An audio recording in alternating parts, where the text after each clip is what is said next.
Today you'll meet Christy. This young mother was given the tragic news her baby had died in her womb 7 weeks into the pregnancy. What happened next was astounding. We'll also talk with the doctor who, Christy says, came to her rescue.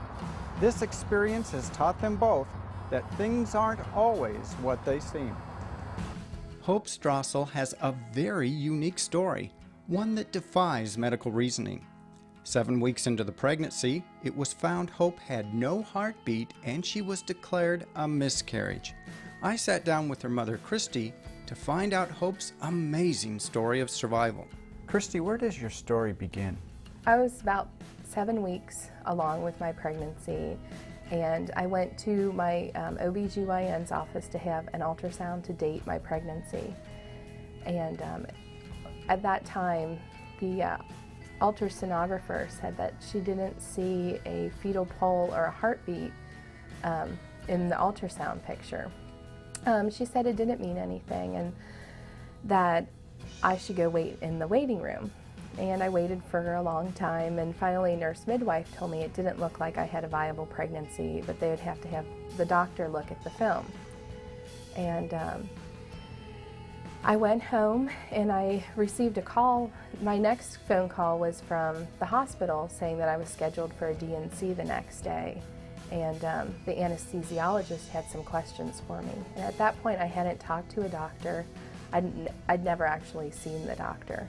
I was a patient of the nurse midwives. So you hadn't been told that they thought your baby had died? Well, I hadn't spoken with the doctor, but the nurse midwife told me it didn't look like I had a viable pregnancy. It looked, later they told me that they thought it was a blighted ovum, which is essentially like an empty gestational sac that no baby formed.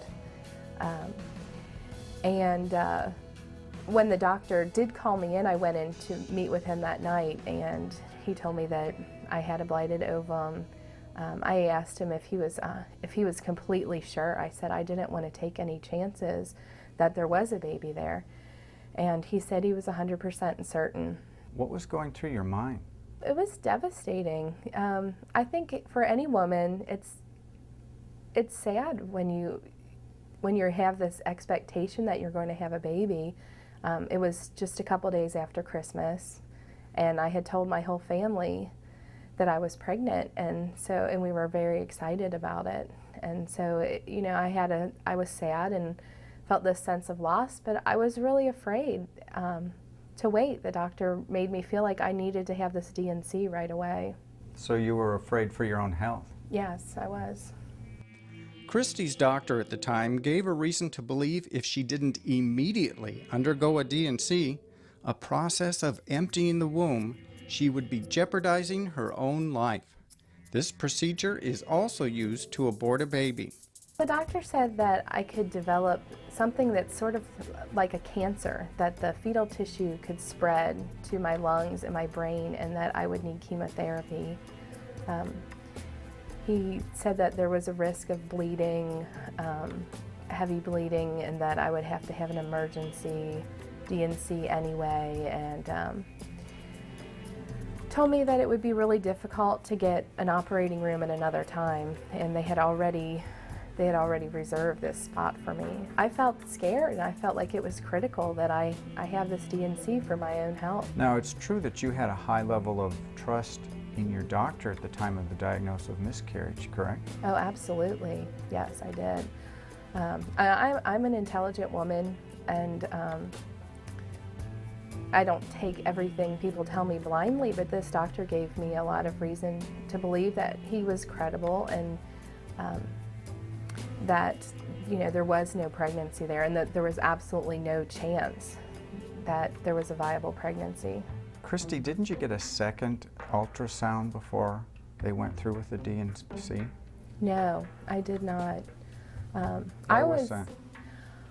Well, I didn't know that I would need one. The doctor didn't offer that option to me. What type of D&C did you undergo? It's a surgical procedure. I was put under general anesthesia. My cervix was dilated, And the doctor essentially scraped out the contents of my uterus with a pear-shaped knife, inserted a suction tube and sucked the contents of my uterus out.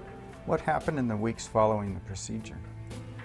Well, I felt horrible. I felt sick. I was sad. But most of all, I felt nauseous every day, and something just didn't feel right to me. And so I called the doctor's office and told them, I was feeling sick, I was feeling nauseous, I don't know what's going on. They called in a prescription for me for an anti-nausea medication, and that was really all.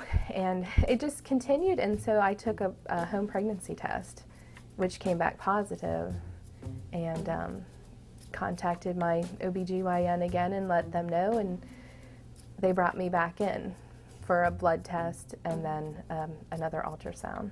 When we return, I was laying there getting this ultrasound, and there on the screen is a fully formed 14-week-old baby. and a medical professional will tell us how this could happen. It's like maybe a golf ball in a 10 by 12 room. Thank you for inviting us into your home. Each week we feature real people who deal with real life issues head on. Some of their experiences are uplifting, while others will break your heart. But in the end, the message is clear. Those who follow biblical principles on the issues of life are blessed. Become a partner with us in providing a positive, life-affirming message to help change the way the next generation values innocent human life. Please consider a generous gift to help offset the costs of producing this important quality programming. You can donate on our secure website at facinglife.tv or by calling the phone number on your screen during normal business hours. Together, we can make a real difference for life.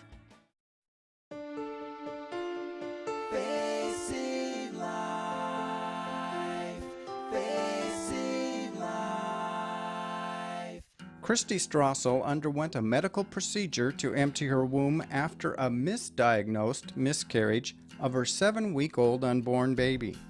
Then, 7 weeks later, Christy learned she was carrying a very much alive and thriving 14-week-old baby. So what went through your mind when you saw that pregnancy test result? Well, I didn't know what was going on. It was really confusing. I thought maybe that something had gone wrong with the DNC, maybe some tissue was growing that shouldn't be, and so they did the ultrasound, the second ultrasound, and it was probably one of the most surreal experiences of my life, that I was laying there getting this ultrasound, and there on the screen is a fully formed 14-week-old baby. And it was 7 weeks after this DNC. What was the room like when that was revealed? Well, I was in shock, and the sonographer was the same woman who had taken the first ultrasound, and but they wouldn't tell me anything. I asked to speak to a nurse or a doctor. I wanted to know what was going on, and they wouldn't tell me. They sent me home. So they sent you home without telling you your baby was indeed alive? Well, the ultrasound technician did tell me that there was a 14-week-old fetus and that it had a heartbeat. Did they indicate whether the baby appeared healthy or not? No. And they just sent you home then with that little information? That's correct. I sat down with Dr. Marmion, the doctor Christy turned to after the reconfirmed pregnancy, to find out how her baby could have survived. Under what situation is a DNC performed? Well, at Christy's stage of pregnancy, a DNC is not even necessary because the body and nature will take care of itself in the majority of times. Probably well over half, and probably closer to 2/3 of women early in pregnancy, when Christy was diagnosed, will go ahead and spontaneously miscarry, requiring no medical intervention at all. Please describe the type of DNC procedure that Christy had. Well, she had a type called dilatation, and Curettage. D stands for dilatation, which just means dilating the mouth of the womb. And curettage is just a word that means scraping. She had what's called a suction curettage, where the mouth of the womb is forcibly opened with dilators to probably the size of your little finger. And that allows the introduction of this tubular instrument that's hollow and open on the end, and a vacuum is applied to that. It's about 17 times stronger than a household vacuum, and the contents of the uterus are sucked up through that vacuum instrument. Then the tissue is taken away and analyzed to be sure that there's placental tissue or afterbirth tissue and fetal tissue present. The intensity of the suction during a D&C usually dismembers the baby while still in the womb. Now, at that point, were you concerned about your baby's health? I was terrified. Yeah, I had never experienced such anxiety. I didn't know what to expect. I knew that the biggest risks at that time were limb reduction, that she would be missing her limbs. I knew that part of her placenta was removed by the D&C. And I was really, really worried about what was going to be with Hope. You know, to have essentially an abortion procedure during your pregnancy, it just consumed my thinking. I was so worried about what was going to be. With all this emotional turmoil and the physical rigors of everything, did you have the support of your family through all this? Yeah, I did have the support of my family. My sister and my parents were wonderful. How did they react to the news that your baby was still alive? Well, they didn't really know what to believe, or a lot of times I tell people what happened and they don't believe me. They think, well, that can't be actually what happened. There must have been another pregnancy, but you know, it was 7 weeks and after the D&C, and it was a 14-week-old baby. So we know without a doubt that that was Hope. What are the odds that Hope would survive this type of procedure? I can't give you a statistic on how many times a D&C is done and the pregnancy is missed and continues. But long-term sequelae, after the first week, there really aren't any for her. Once she made it past the first week of a D&C, the major risk would be infection and then expelling the pregnancy. So that didn't happen. The only other risk is something that happens with a genetic procedure that physicians do called chorionic villi sampling, where sometimes an amputation of a digit or an arm or toe or foot has been noted to have occurred. So that was the major risk to Hope at this point, was determining whether she had any injury to her body. But the survival was really not an issue after about a week. Dr. Marmion, to what do you credit Hope's survival? Hope survived because her D&C or termination procedure was done very early in pregnancy, and it's the lining of the uterus, of the endometrial cavity, compared to the size of the pregnancy, is very big. It's like a golf ball in a 10 by 12 room.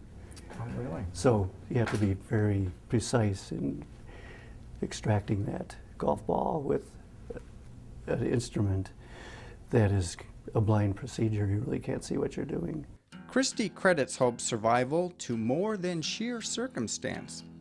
When I was being put under anesthesia with Hope, I just felt this incredible weight, like I should pray. And I prayed that if there was a baby, that God would protect it. And I don't know why I prayed that. I thought I was crazy at the time. I know that God protected my pregnancy. Now, you mentioned Hope's name. How did you come to that name? Well, there's a verse in the book of Romans that talks about, from your suffering will come perseverance, and from your perseverance, proven character, and from proven character, hope.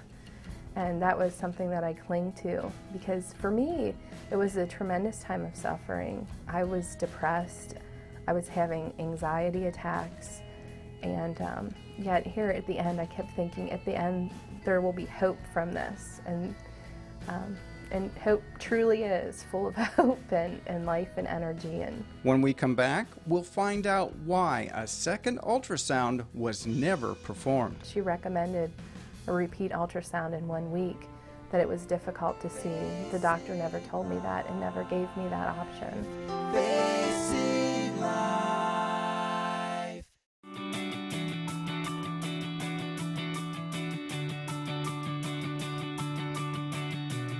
Whether you're a student needing answers, a parent needing help, or a concerned citizen wanting to make a difference, Life Issues Institute has the resources you need to put your values into action.